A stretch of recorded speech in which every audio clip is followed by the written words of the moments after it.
Welcome to the Ancestral Findings Podcast.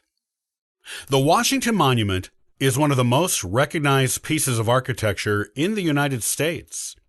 I can spend hours taking photos of this giant, with its pointed obelisk soaring into the sky.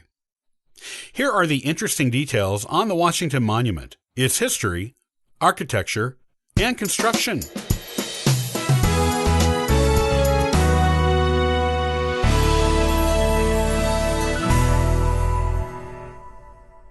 Built to commemorate the first U.S. president, George Washington, the Washington Monument is located east of the Lincoln Memorial and the Reflecting Pool on the Mall at Washington, D.C. It is made of a mixture of granite, marble, and bluestone gneiss. Measuring 554 feet tall, it is the tallest stone structure in the world, as well as the tallest obelisk in the world. It is also the tallest column in the world, if all the columns in the world are measured from above their pedestrian entrances. There was a brief period from 1884 to 1889 when it was the tallest man-made structure in the world. The record was taken from it by the construction of the Eiffel Tower in France. Construction on the Washington Monument began in 1848, but was halted from 1854 to 1877 because of lack of funding, a rivalry for control of the Washington National Monument Society, and the American Civil War. The basic structure was finally completed in 1884. However, the knoll, the interior ironwork, and the minute finishing touch details were not completed until 4 years later. Because of the break in construction, there is a noticeable difference in the color of the marble used on the building. It begins about 150 feet up and is the easily noticed place where construction stopped and began again using a different marble source. Robert Mills made the original design of the Washington Monument. His design included a colonnade, which was not constructed due to lack of funds. When the money was counted, all that was available was to build the bare obelisk that we know and love today.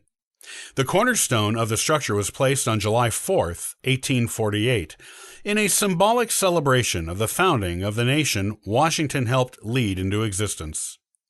The completed building was dedicated on February 21, 1885, and opened to the public on October 9, 1888. Amazingly, the walls of the Washington Monument, which is a hollow obelisk, are only 7 inches thick, which is relatively thin for such a tall monument. It is supported by 6 arches, with 2 of them being located between the opposite walls, crossing the center of the building, and the other 4 being smaller arches located in corners. There is a large capstone made of marble on top of the Washington Monument, and a smaller pyramid made of aluminum at the apex of the building. Inscriptions are on all 4 sides of the apex pyramid. The lower part of the building, which was constructed first, before the long delay in resuming it, is built of bluestone gneiss rubble, with the stones being unfinished, and is held together with mortar and a facade of semi-finished marble. The facade is about 1 1/4 feet thick. The upper part of the building, made after construction on it resumed, is made of finished marble. Half of that marble projects into the walls, while the rest is partially backed by finished granite.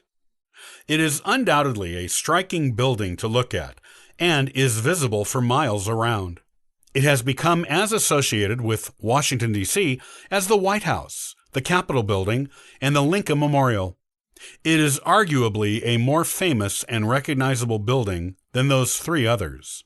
On any given day in Washington, D.C., tourists and locals alike surround it. People take pictures in front of it, and the truly intrepid take a ride up its elevator to get a view of the nation's capital from the very top of the obelisk. The stairs were closed to public traffic in 1971, except by special arrangement.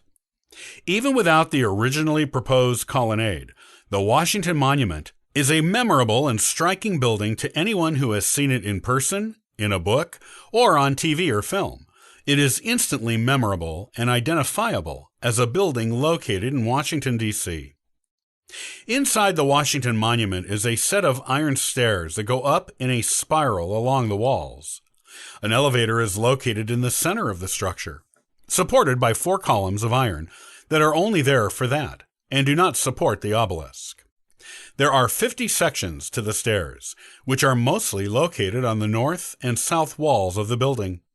There are several long landings that span between the stairs on the east and west walls. The landings allowed the many inscribed memorial stones that were inserted during construction to be easily visible. There is only one memorial stone that is difficult to view from the landings, which is located between 2 sets of stairs. There are 8 observation windows inside the building, 2 on each side of it, and an equal number of red aircraft warning lights, also 2 on each side of the building. There are 2 lightning rods made of aluminum that connect via the elevator columns and reach the groundwater, protecting the building. The foundation of the building is 37 feet thick, made of half of the original bluestone gneiss, surrounded by concrete. The marble cornerstone is visible at the northeast corner of the building's foundation, and it includes a case made of zinc that is filled with various types of memorabilia from the era when the building was constructed. There are 50 American flags flying round the clock in a large circle around the building. A temporary screening area for visitors was added in 2001, but is no longer there. In 2011, the pyramid at the apex was slightly damaged by an earthquake, but no lasting damage to the building has been done.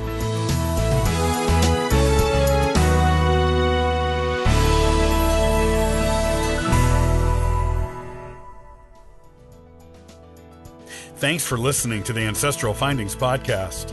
For free resources to help you in your genealogy research, you can visit ancestralfindings.com. Happy searching!